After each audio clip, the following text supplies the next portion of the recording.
Jóvenes, buenas tardes. Comenzaremos nuestra video aula número 19 en la que trataremos la función delta de Dirac. Para poder entender mejor esta función delta de Dirac es necesario definir algunos conceptos de inmersiones de los espacios de Sobolev que haremos rápidamente. Después veremos un poco sobre las fuerzas puntuales y finalmente la función impulso como una distribución.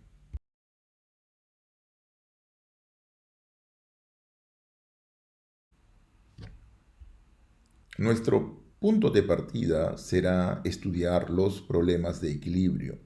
En la aula pasada nosotros vimos la deducción de la posición de equilibrio de una viga, la viga de Euler-Bernoulli. En este video vamos a utilizar estos resultados para poder interpretar correctamente el modelamiento de las fuerzas puntuales o de las funciones impulsos. Bueno, recordemos que este problema consiste, los problemas de equilibrio, en encontrar la posición de reposo de un cuerpo elástico. Esto también es llamado de principio de acción mínima o de principios de trabajos virtuales. Introducimos entonces el modelamiento de fuerzas puntuales, o sea, lo que nos interesa es modelar fuerzas que actúan apenas en un único punto, y estas fuerzas vamos a ver que son descritas por funciones que son llamadas delta de Dirac. La pregunta aquí es, ¿qué es esta función delta de Dirac, que también es llamada de función impulso? Estas funciones fueron llamadas así en un principio como funciones generalizadas. Bueno, recordemos primero de que una viga sometida a la acción de una fuerza distribuida, o sea, ¿qué es una fuerza que está distribuida? Es un peso que está distribuido uniformemente sobre esta viga. Un ejemplo de esto es, por ejemplo, si ustedes cortan el perfil de un techo, encima del techo se encuentra una refrigeradora o se encuentran determinados productos que ejercen un peso que está distribuido a lo largo del material que ocupan. Y este esfuerzo y este peso está uniformemente distribuido. Lo que nos interesa aquí es encontrar la posición de equilibrio que producen estas fuerzas distribuidas sobre la acción de la viga. O sea, encontrar esta acción Y igual a U de X, que corresponde a la posición de equilibrio de la viga. Donde esta función U de X verifica la ecuación de Euler, el módulo de Young, momento de inercia, multiplicado por la cuarta derivada de la función X igual a Q. Q es la función que define la fuerza distribuida actuante sobre la viga. Ahora observemos de que si nosotros consideramos una fuerza distribuida de esta forma, y a medida que lo vamos reduciendo y reduciendo y reduciendo su acción, este peso distribuido o esta fuerza distribuida se va concentrando en un intervalo cada vez menor, hasta llegar a un intervalo prácticamente puntual.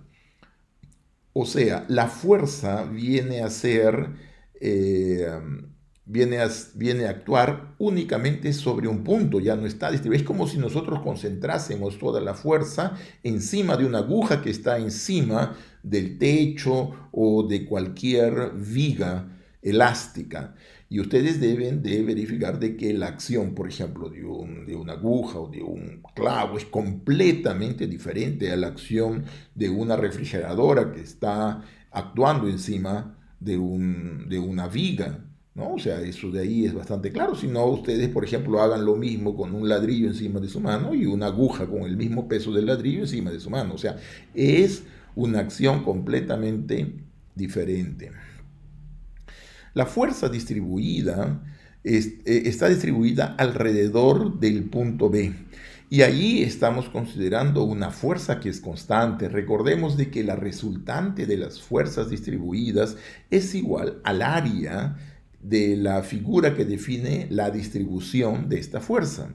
En este caso estamos suponiendo de que la fuerza es una fuerza constante, uniformemente distribuida sobre el intervalo beta menos epsilon y beta más epsilon. Entonces nuestra fuerza distribuida será una función Q sub epsilon para hacer énfasis sobre la dependencia de la base donde está aplicada esta fuerza distribuida, que va a ser igual a f dividido por 2 epsilon cuando x está dentro del intervalo b menos epsilon y b más epsilon, o sea, el intervalo de b que se ve en la figura. Notemos lo siguiente, de que la resultante siempre es constante y la resultante de esta fuerza distribuida es igual al área. En este caso, el área está dada por esta integral y para cualquier epsilon que ustedes tomen, la resultante va a ser igual a una fuerza F. Observemos de que cuando epsilon va para 0, vamos a obtener un cierto límite de una integral y esta integral va a ser siempre igual a F porque esta es el valor de las fuerzas resultantes. Entonces, la integral, el límite de la integral existe cuando epsilon va para 0 y la pregunta natural aquí es, ¿qué podemos afirmar sobre la función Q de epsilon? Puntualmente podemos afirmar, ¿no?, de que la función Q de epsilon, de la forma que está definida, cuando x es diferente de b y epsilon es pequeño, entonces este x ya no pertenece más a este intervalo. Por lo tanto, el límite de esta función para epsilon bastante pequeño va a ser 0, ¿correcto? O sea, si tomamos un punto diferente de b, entonces para un epsilon pequeño, suficientemente pequeño, ese punto diferente de b ya no va a estar más en este intervalo y por lo tanto la función Q de epsilon va a ser 0 y a medida que vamos haciendo el epsilon para 0, el límite se anula, ¿correcto?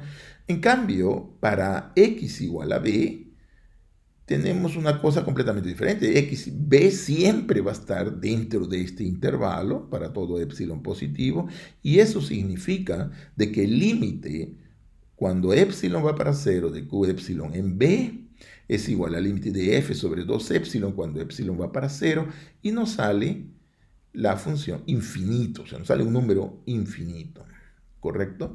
Entonces, si denotamos nosotros por Q el límite de la función es Q de epsilon cuando epsilon va para 0, tenemos que Q de epsilon va a ser igual a infinito cuando x es igual a b y 0 cuando x es diferente de b.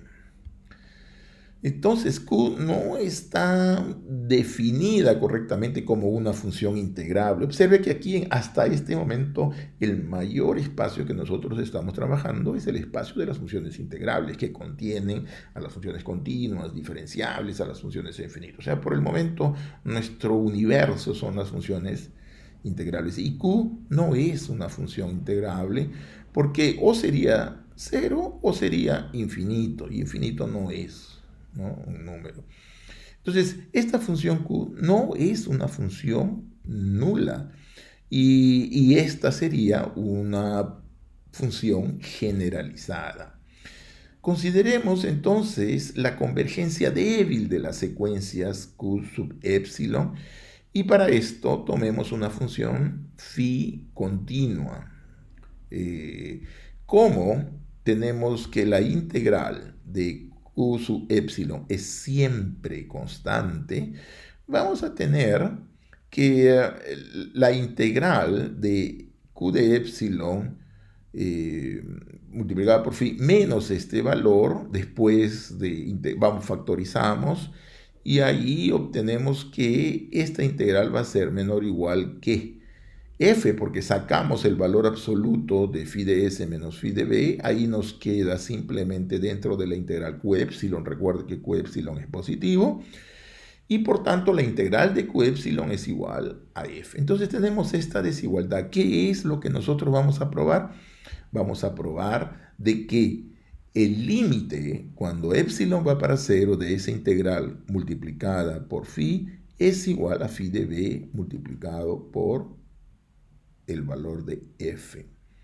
Para esto vamos a probar lo siguiente. Probaremos de que para cualquier eta positivo, para cualquier número que ustedes se puedan imaginar, siempre va a existir un epsilon cero positivo, de tal manera que la diferencia entre esa integral y f de b con f es siempre menor que eta para todo epsilon menor que epsilon cero. O sea, ¿qué cosa nos está diciendo esto?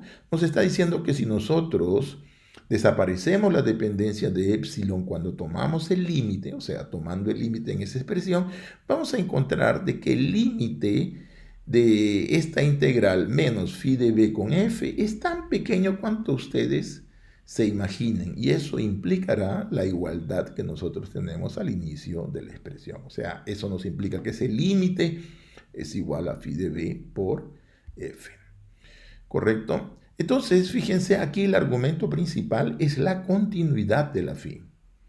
Y por la continuidad podemos afirmar lo siguiente, que para cualquier eta que nosotros nos imaginemos, va a existir un delta de tal manera que se cumple la continuidad de la phi. O sea, S menos B menor que delta me implica que las correspondientes imágenes a través de phi va a ser menor que eta y voy a tomar f como denominador. De donde para epsilon menor que este delta, ¿qué es lo que conseguimos? Conseguimos que la diferencia establecida por esa y que ya vimos en la slide anterior es menor o igual que f multiplicado por el supremo dentro de ese intervalo. Recuerden que q sub epsilon es 0 fuera del intervalo b menos epsilon, b más epsilon. Entonces, a la hora de hacer la mayoración por el supremo, lo que está dentro, q epsilon apenas dentro de ese intervalo, que lo demás se anula, y nos da justamente la continuidad de esa expresión para un epsilon menor que delta. Muy bien, el límite entonces de q de epsilon cuando epsilon va para 0 es claro que no pertenece a ningún espacio LP, porque la función en el límite no es idénticamente nula. Y este límite es denotado por una función delta de x menos b, que es llamada la función delta de Dirac. Entonces, esta función, también llamada de función impulso, está definida como la aplicación que a cada phi función continua me asocia exactamente phi aplicado en b.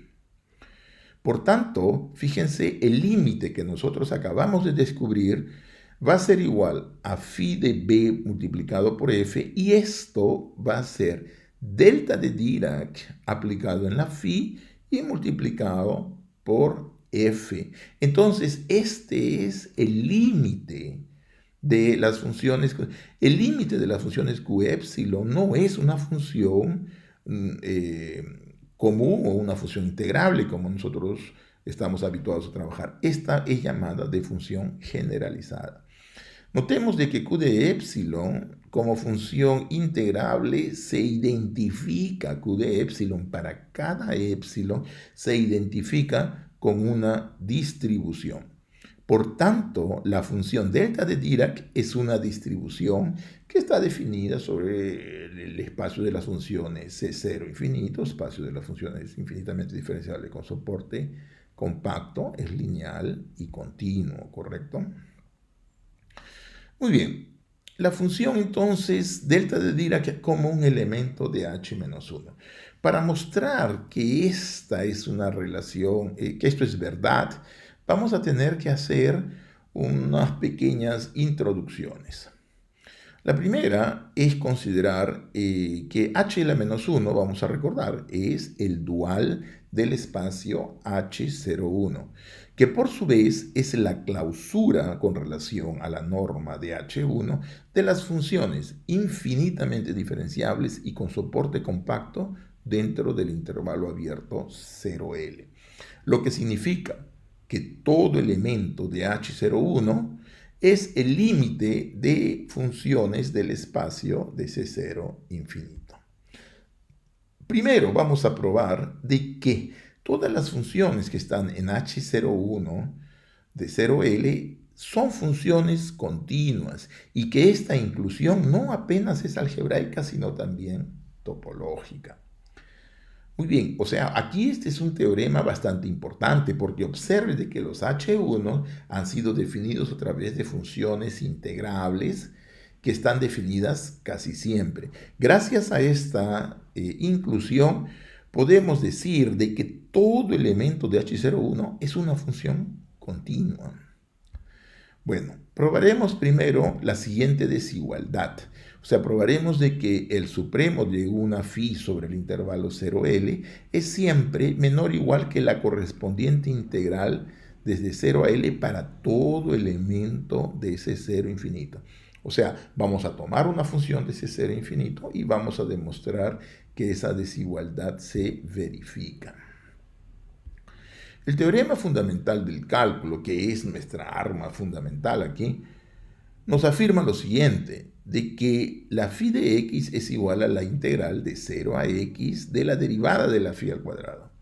Observe de que la phi, si pertenece a ese cero infinito, por tanto, ella se anula en cero. Y obtenemos esta integral. Ahí derivamos esta expresión y obtenemos ese producto dos veces phi de s por phi de x. Y aquí aplicamos la desigualdad de Cauchy-Schwarz. Aplicando la desigualdad de Cauchy-Schwarz, obtenemos este resultado y finalmente lo colocamos así. Esto aplicamos la desigualdad de Young, o sea, 2ab es menor o igual que a cuadrado más b cuadrado, y obtenemos finalmente esta expresión que nosotros tenemos ahí. Que eso es menor o igual que la integral de 0 a L de phi con phi de x al cuadrado, que es la norma de H01. Si tomamos el supremo de esta relación, inmediatamente tenemos el resultado, o sea que el supremo de una phi es menor o igual que la norma en H1 de la misma función.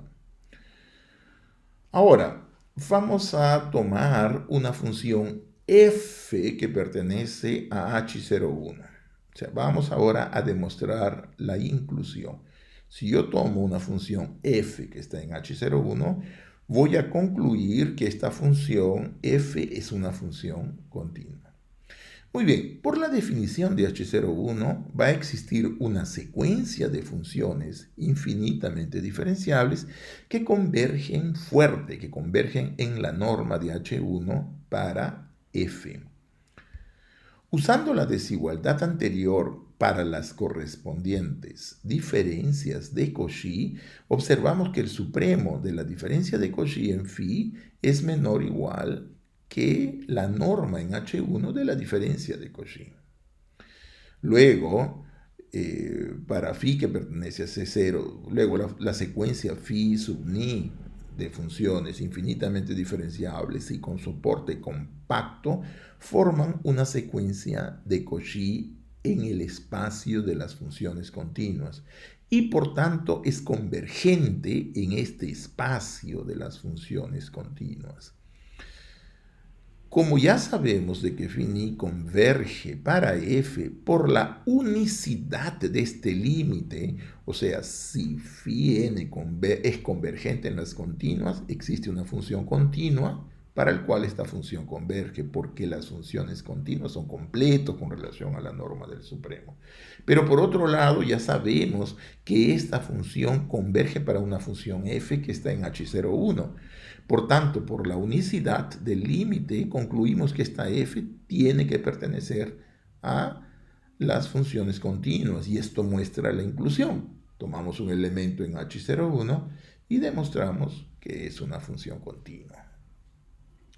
Finalmente, si pasamos el límite en la desigualdad que habíamos encontrado inicialmente, podemos pasar entonces el límite para las funciones f y obtenemos que la norma de f en el infinito es menor o igual que la norma de f en H01. Y esta última relación significa que H01 está metido en las funciones continuas con una inclusión continua, o sea, es lo que se llama de inmersión continua. Y esto es la identidad, porque como ahora estamos considerando H01 un subconjunto, o sea, está incluido, podemos definir la función identidad que va de las funciones continuas, que va de las funciones de H01 a las funciones continuas y que a cada elemento f me asocia la propia función.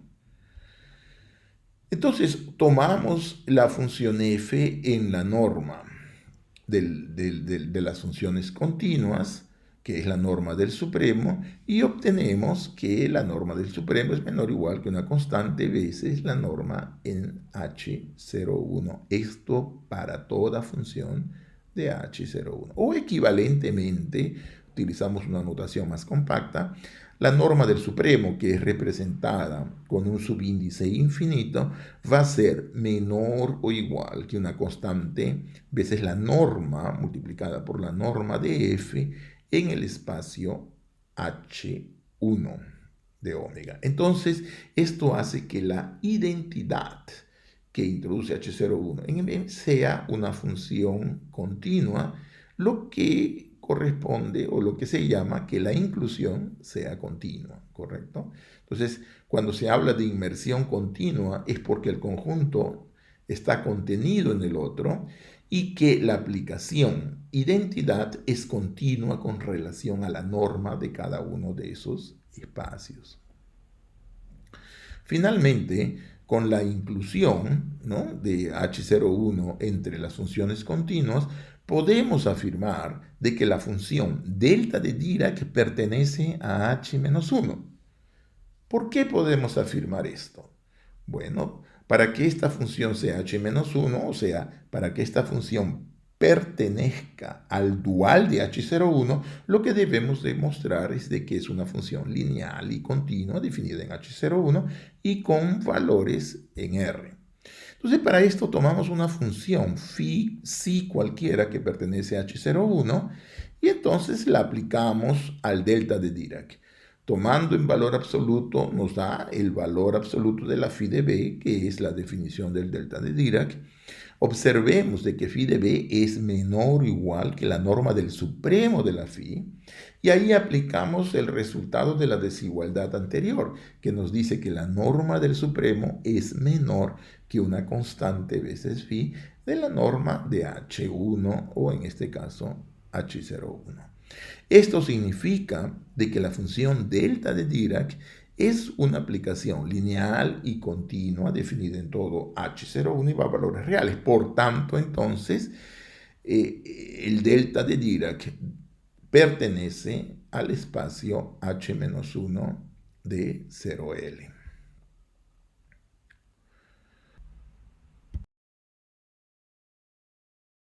Vamos entonces a nuestra parte final de esta aula número 19 y vamos a tratar sobre los resúmenes y las conclusiones.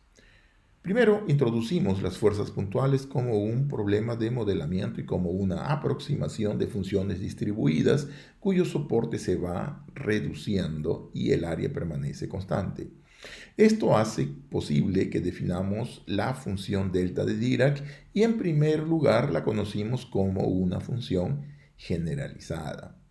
Para poder caracterizar mejor estas funciones delta de Dirac como distribuciones, introducimos la primera desigualdad de Sobolev, o el primer teorema de inmersiones de la desigualdad de Sobolev en R. Y finalmente vimos entonces, caracterizamos las funciones delta de Dirac como distribuciones que pertenecen a H a la menos 1, que es el dual, el espacio dual de H01.